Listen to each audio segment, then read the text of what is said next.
আপনি কি জানেন এমন একটি দেশ রয়েছে যেটি হাজার হাজার বছর ধরে রাজবংশ বদলেছে, কিন্তু প্রতিবারই আবার উঠে দাঁড়িয়েছে নতুন শক্তি ও গৌরবে।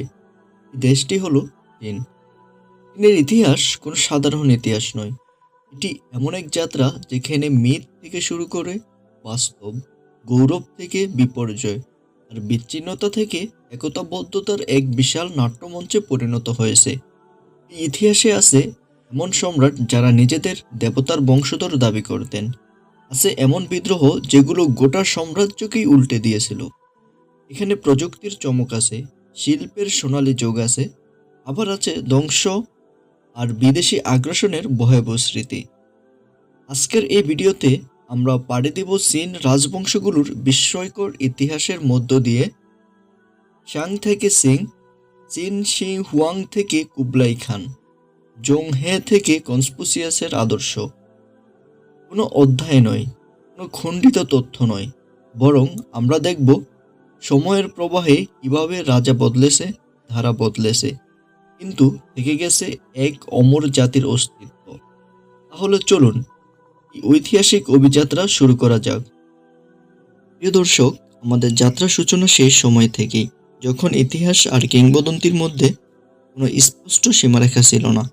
তখনকার মানুষেরা প্রকৃতিকে ঈশ্বর রূপে দেখত, আর শাসকরা নিজেদের স্বর্গীয় ক্ষমতার অধিকারী বলে বিশ্বাস করত।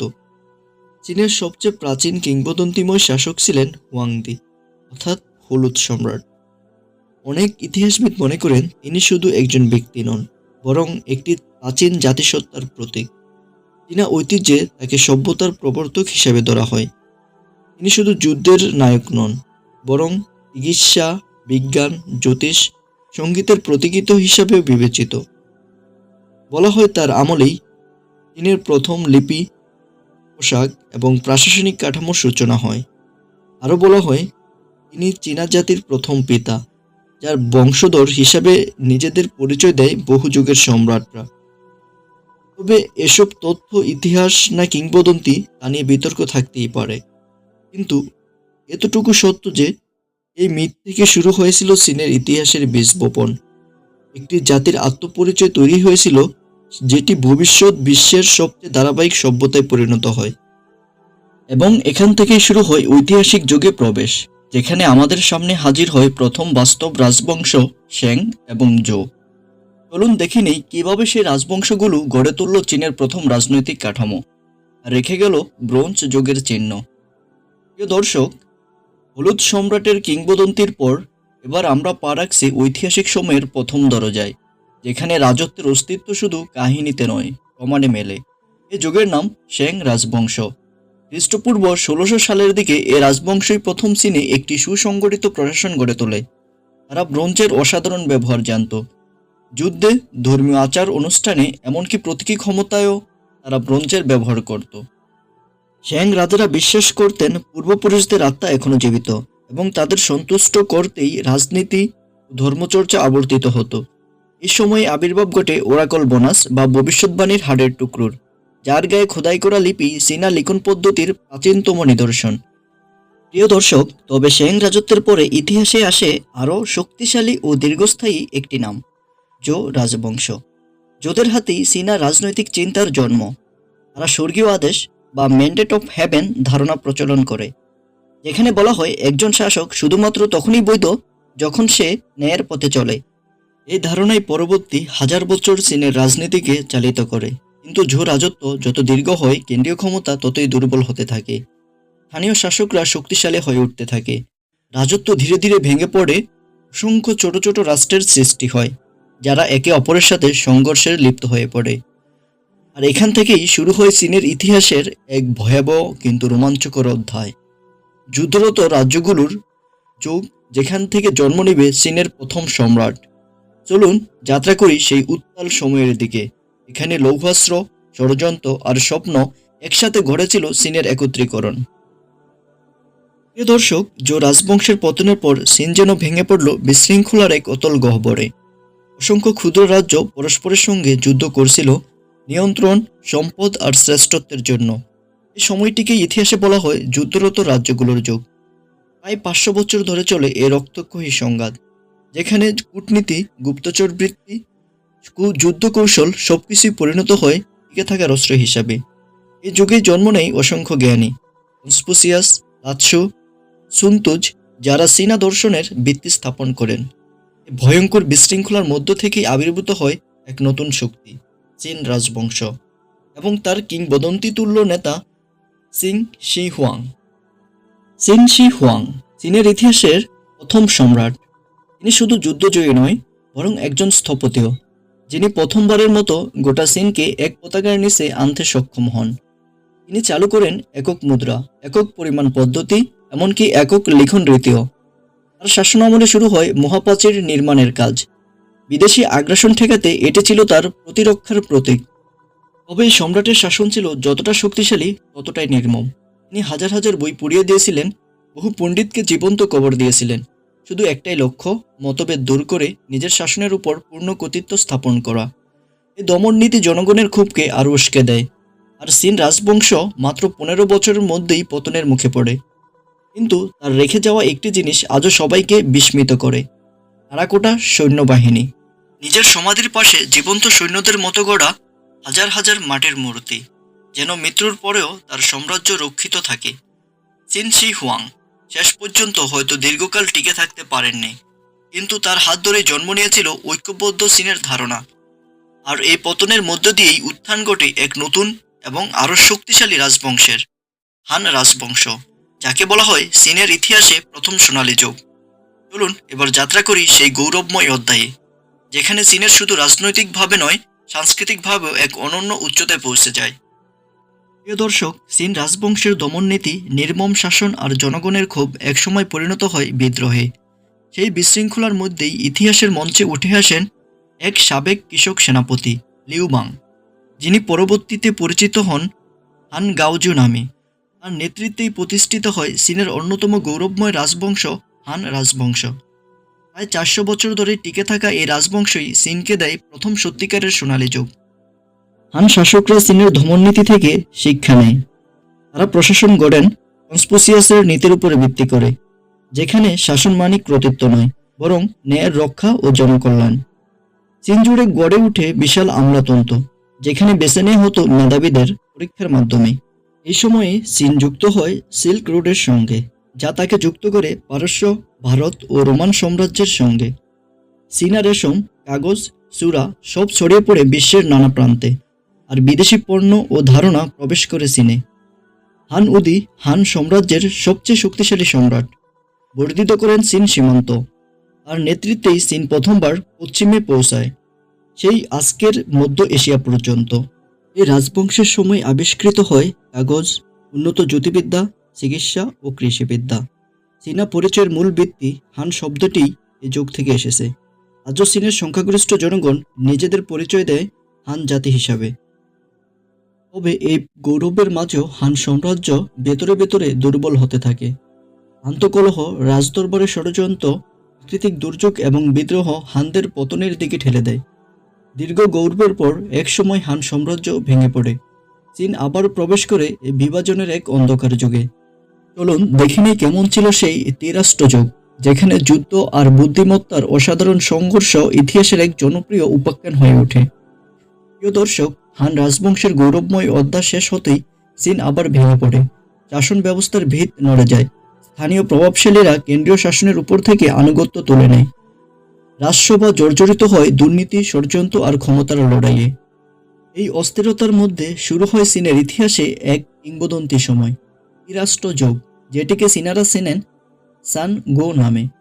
এ সময় চীন 3টি ভাগে ভাগ হয়ে যায়, উই, শৌ, ইউ। 3টি রাষ্ট্র, 3জন নেতা, 3টি স্বপ্ন। রাজনীতি, সামরিক কৌশল এবং মেধার এক অপূর্ব সংঘর্ষে পুরো চীন পরিণত হয় এক মহারণক্ষেত্র। এই যুগে জন্ম নেয় ইতিহাসের মহানায়ক কূটনীতিকরা, কাও কাও, লিউ বেই, সুন শুয়াং এবং কিংবদন্তি তুল্য সেনানায়ক জু গে লিয়াং। এই রাষ্ট্রযুগ কেবল রক্তক্ষয়ী যুদ্ধের নয়, বরং কৌশল, বন্ধুত্ব, বিশ্বাসঘাতকতা আর আত্মত্যাগের এক রোমাঞ্চকর উপাখ্যান। এ সময়ের কাহিনীগুলো পরবর্তীতে পরিণত হয় চীনের অন্যতম শ্রেষ্ঠ সাহিত্যকর্মে, romance of the three kingdoms. যা আজও জনপ্রিয় নাটক, সিনেমা ও উপকথার মূল ভিত্তি। কিন্তু এই যুদ্ধকালীন বিভাজন চীনকে ক্লান্ত করে তোলে। সাধারণ মানুষ শান্তি চায়, স্থিতি চায়। অবশেষে বহু সংঘাত আর পতনের পর আবার চীন একত্রিত হতে শুরু করে, এবং এখানেই মঞ্চে আবির্ভূত হয় একটি নতুন শক্তি, সুই রাজবংশ, যারা চীনের বুকে স্থাপন করে নতুন এক ঐক্যের যুগ। প্রিয় দর্শক, চলুন দেখা যাক কিভাবে সুই রাজারা আবার গড়েছিল একত্রিত চীনের ভিত্তি, আর তাদের উত্তরসূরি তাং রাজবংশ কিভাবে নিয়ে গেছিল চীনকে একটি সুন্দর নতুন স্বর্ণযুগে। যুদ্ধ আর বিভাজনের শতাব্দী শেষে ক্লান্ত চীনের জন্য প্রয়োজন ছিল এক বলিষ্ঠ নেতৃত্ব, যে নেতৃত্ব কেবল ক্ষমতা দিয়ে নয়, স্থিতি আর পুনর্গঠনের মাধ্যমে আবার গড়বে ঐক্য। এ সময়ে ইতিহাসের মঞ্চে আবির্ভূত হয় সুই রাজবংশ, যার প্রতিষ্ঠাতা ইয়াং জিয়াং নিজেকে ঘোষণা করেন সুই ওয়েন্ডি নামে। তিনি চীনের উত্তর ও দক্ষিণকে একত্র করে তৈরি করেন একটি একীভূত সাম্রাজ্য। আর যুগে শুরু হয় ঐতিহাসিক গ্র্যান্ড ক্যানেল নির্মাণ, যা উত্তর দক্ষিণ চীনকে সংযুক্ত করে দেয় নদীপথে। ব্যবসা, কৃষি এবং যোগাযোগ ক্ষেত্রে এনে বিশাল বিপ্লব। তবে সুই রাজবংশ বেশিদিন স্থায়ী হয়নি। মাত্র কয়েক দশকের মধ্যেই ব্যয়ের চাপ, শ্রমিক বিদ্রোহ ও ক্ষমতার অতিলোভ রাজবংশটিকে পতনের দিকে নিয়ে যায়। কিন্তু এই পতনের মধ্য দিয়েই সূচনা হয় চীনের অন্যতম গৌরবোজ্জ্বল অধ্যায় তাং রাজবংশ। 618 খ্রিস্টাব্দে প্রতিষ্ঠিত হয় এ রাজবংশ। চীনকে পৌঁছে দেয় একটি বৈচিত্র্যময়, সমৃদ্ধ ও সাংস্কৃতিকভাবে উজ্জ্বল যুগে। তাং সম্রাট তাইজং ছিলেন একজন দক্ষ সেনাপতি, দূরদর্শী শাসক, যার অধীনে চীনের সীমান্ত প্রসারিত হয় মধ্য এশিয়া পর্যন্ত। এ সময়ে চীন পরিণত হয় এক আন্তর্জাতিক কেন্দ্রে। দূর পারস্য, ভারত, এমনকি আরব দুনিয়ার সঙ্গেও যোগাযোগ গড়ে ওঠে। রাজধানী চাংঅন হয় বিশ্বের অন্যতম বড় শহর, যেখানে একসাথে বসবাস করত নানা জাতিগোষ্ঠীর মানুষ, ব্যবসায়ী, বৌদ্ধ ভিক্ষু ও মুসলিম পর্যটক। তাং যুগে চীনা কবিতা, চিত্রকলা, সঙ্গীত এবং বৌদ্ধ শিল্প নতুন মাত্রা পায়। লিবাই ও দুপুর মতো কবিরা সৃষ্টি করেন এমন সাহিত্য যা আজও চীনা সংস্কৃতির হৃদয় স্পর্শ করে। তবে সময়ের সঙ্গে সঙ্গে রাজাদের বিলাসিতা, আভ্যন্তরীণ বিদ্রোহ, সামরিক জেনারেলদের শক্তি তাং রাজবংশকে ধীরে ধীরে দুর্বল করে তোলে। একটি উজ্জ্বল সূর্যাস্তের মতো তাং রাজবংশ ধীরে ধীরে বিলীন হয়, কিন্তু তাদের রেখে যাওয়া সাংস্কৃতিক ঐতিহ্য চীনের পরিচয়কে চিরকাল উজ্জ্বল করে রেখেছে। তাদের পর চীন আবারও ছিন্ন বিচ্ছিন্ন হয়ে পড়ে। তবে ঠিক তারপরেই ইতিহাসে আবির্ভাব ঘটে এক অভিনব সাম্রাজ্যের, যেখানে রাজা ছিল দুর্বল, কিন্তু বুদ্ধি, বিজ্ঞান ও প্রযুক্তি ছিল অসাধারণ। চলুন এবার যাত্রা করি সং রাজবংশ এর দিকে, যারা যুদ্ধ নয়, জ্ঞান দিয়ে গড়েছিল এক অনন্য সভ্যতা।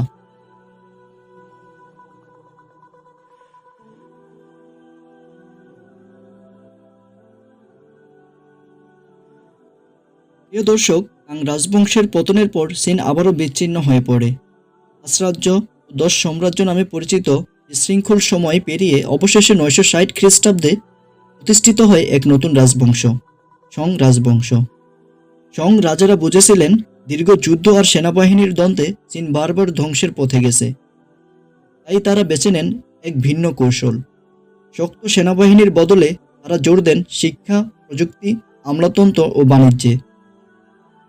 সং যুগেই চীনে প্রথমবারের মতো গড়ে তোলা হয় একটি বিশাল বিষয়ভিত্তিক পরীক্ষা নির্ভর প্রশাসন, যেখানে ক্ষমতা অর্জনের পথ হয় মেধা ও জ্ঞান।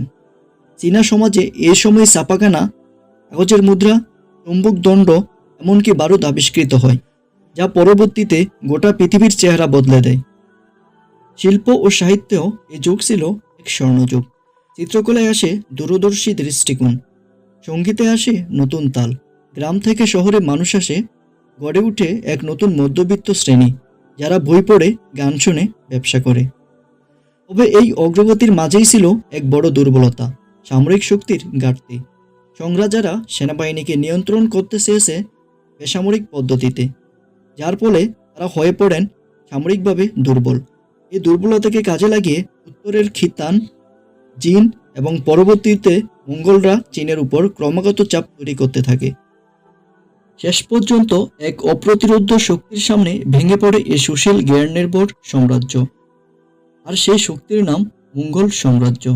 চীন জুড়ে বাজতে থাকে ঘোড়ার হুঙ্কার, জ্বলে ওঠে আগুন, আর ইতিহাসে প্রবেশ করে এক বর্ণিল কিন্তু রক্তাক্ত অধ্যায়, ইউয়ান রাজবংশ, যেখানে চীন শাসিত হয় প্রথমবারের মতো বিদেশি কোনো এক জাতির দ্বারা। চলুন আমরা উন্মোচন করি সেই চমকপ্রদ অধ্যায়, মঙ্গোলদের শাসনে চীন। মঙ্গল সাম্রাজ্যের তুমুল আগ্রাসনের হাত থেকে রক্ষা পেলেন না সং রাজবংশের চীনবাসী। 1271 সালে প্রতিষ্ঠিত হয় ইউয়ান রাজবংশ, যা চীনের ইতিহাসে প্রথমবারের মতো বিদেশি শাসকের অধীনে চলে। মঙ্গল শাসকরা চীনের ঐতিহ্য ও সংস্কৃতির সাথে নতুন একটি মেলবন্ধন ঘটানোর চেষ্টা করলেও তাদের শাসন ছিল অত্যন্ত কঠোর, বিপুল কর সংগ্রহমুখী, যা সাধারণ মানুষের উপর অতিরিক্ত বোঝা হয়ে দাঁড়ায়। তারা কেবল নিজের জাতিকে শাসনের উচ্চ শিখরে রেখে চীনা জনগণকে প্রায় দ্বিতীয় শ্রেণীর নাগরিক হিসাবে বিবেচনা করত। এমনকি প্রশাসন ও সামরিক বাহিনীতে মঙ্গলদের প্রাধান্য ছিল স্পষ্ট। ইউয়ান রাজবংশের সময়ে চীন আন্তর্জাতিক বাণিজ্যে একটি গুরুত্বপূর্ণ কেন্দ্রবিন্দুতে পরিণত হয়। মার্কো পোলো সহ অনেক ইউরোপীয় পণ্য ভ্রমণকারী এ সময়ে চীনে এসে তার গৌরবময় ঐতিহ্য, উন্নত প্রযুক্তির সাক্ষী হন। তবে দীর্ঘ কঠোর শাসন, করদণ্ড ও বিদ্রোহ ইউয়ান শাসকদের দুর্বল করে তোলে। 1368 সালে মিং রাজবংশের প্রতিষ্ঠাতা জু ইয়াংসাং এই শাসনকে উৎখাত করে নতুন এক যুগের সূচনা করেন। ইউয়ান রাজবংশের পতনের মধ্য দিয়ে চীন ফিরে পায় তার নিজস্ব শাসন ব্যবস্থা, আর মিং রাজবংশ শুরু করে এক নতুন ঐতিহাসিক অধ্যায়। 1368 সালে ইউয়ান রাজবংশের পতনের মাধ্যমে চীন ফিরে পায় নিজেদের শাসন ব্যবস্থা। জু ইয়াংসাং, যিনি পরে সম্রাট হংহু নামে পরিচিত হন, প্রতিষ্ঠা করেন মিং রাজবংশ। মিং রাজারা চীনের ঐতিহ্য ও সংস্কৃতির পুনর্জাগরণে বিশেষ গুরুত্ব দিয়েছেন। তারা প্রাচীন চীনের প্রশাসনিক ও সামরিক কাঠামো পুনর্গঠন করে একটি শক্তিশালী কেন্দ্রীয় শাসন প্রতিষ্ঠা করেন। সাংস্কৃতিক ও বাণিজ্যিক ক্ষেত্রে মিং রাজবংশ ছিল চীনের ইতিহাসের এক উজ্জ্বল অধ্যায়। বনশ্রী, চীনা চা, সিরামিক শিল্প এবং চিত্রকলায় এই সময়ে অসাধারণ উৎকর্ষতা দেখা দেয়। এই সময়ে চীনের সমুদ্র বন্দরে ব্যবসা ও বিদেশি সংযোগ বৃদ্ধি পায়। বিশেষ করে নৌনাবিক জেংহের বহুসংখ্যক অভিযান বিশ্বকে চীনের শক্তি ও প্রভাবের সাক্ষী করেছিল। তবে মিং রাজবংশের শেষের দিকে দুর্নীতি, অভ্যন্তরীণ দ্বন্দ্ব ক্রমশ রাজত্বকে দুর্বল করে তোলে। 1644 সালে ম্যানচুরিয়ানা বাহিনী আক্রমণ করে এবং প্রতিষ্ঠা করে চিং রাজবংশ। মিং রাজবংশের এই গৌরবময় ইতিহাস চীনের ঐতিহ্য ও সংস্কৃতির ভিত্তি হয়ে রয়ে গেছে আজও। প্রিয় দর্শক, 1644 সালে ম্যানচুরিয়ানারা চীনে প্রবেশ করে প্রতিষ্ঠা করে চিং রাজবংশ, যা ছিল চীনের শেষ সাম্রাজ্যের শাসন। এই রাজবংশের শুরুটা শক্তিশালী ও স্থিতিশীল ছিল। তারা চীনের বিশাল ভূখণ্ড নিয়ন্ত্রণে আনে এবং আর্থিক ও সাংস্কৃতিক ক্ষেত্রে উন্নতি সাধন করে। চীন রাজবংশে চীন দেখেছে এক বিশাল প্রভাব বিস্তার। সাম্রাজ্য ছিল পূর্ব এশিয়ার সবচেয়ে শক্তিশালী শক্তি। তবে তাদের শাসন ছিল কঠোর এবং প্রথাগত নিয়মে বাধা ছিল অনেক। 17 ও 18 শতকে চীনের অর্থনীতি ও সংস্কৃতি বিকশিত হলেও বৈদেশিক শক্তির আগ্রাসন ও অভ্যন্তরীণ দুর্নীতি ধীরে ধীরে চীনের পতনের সূচনা করে। বিশেষ করে 1840 ও 1856 সালের আফিম যুদ্ধ চীনের জন্য ছিল এক কালো অধ্যায়। পশ্চিমা শক্তির আধিপত্য ও চীনের স্বনির্ভরতা ক্ষুণ্ণ হয়, যা শেষ পর্যন্ত দেশের অভ্যন্তরীণ রাজনৈতিক ও সামাজিক অস্থিরতা বৃদ্ধি করে। চীন রাজবংশের পতন নিয়ে আসে এক নতুন যুগের সূচনা, গণতান্ত্রিক আন্দোলন, আধুনিকীকরণ এবং চীনা বিপ্লবের সূচনা। 1912 সালে চিং রাজবংশ পতনের মাধ্যমে শেষ হয় প্রাচীন চীনের সাম্রাজ্যিক যুগ এবং গড়ে ওঠে আধুনিক চীন, যা আজকের বিশ্বে একটি শক্তিশালী রাষ্ট্র। চিং রাজবংশের পতনের পর 1912 সালে প্রতিষ্ঠিত হয় চাইনিজ রিপাবলিক বা প্রজাতান্ত্রিক চীন, যা চীনের দীর্ঘ সাম্রাজ্যিক শাসনের অবসান ঘটায়। তবে নতুন এই শাসন ব্যবস্থা নানা অভ্যন্তরীণ ও বহিঃস্থ সংকটের মুখোমুখি হয়। দেশ জুড়ে রাজনৈতিক অস্থিরতা, বিভিন্ন প্রাদেশিক শাসকদের বিদ্রোহ এবং বিদেশি আধিপত্য চীনের উন্নয়নের পথ কঠিন করে তোলে। এমন পরিস্থিতিতে উঠে আসে এক নতুন রাজনৈতিক শক্তি, কমিউনিস্ট পার্টি অফ চায়না। 1949 সালে মাও সেতুং নেতৃত্বাধীন চীনা কমিউনিস্ট পার্টি বিজয় লাভ করে এবং প্রতিষ্ঠা করে পিপলস রিপাবলিক অফ চায়না। এর মাধ্যমে শুরু হয় আধুনিক চীনের নতুন অধ্যায়, যেখানে শিল্পায়ন, আধুনিকায়ন এবং বিশ্বশক্তি হিসাবে আত্মপ্রকাশের লক্ষ্য নিয়ে দেশ এগোচ্ছে।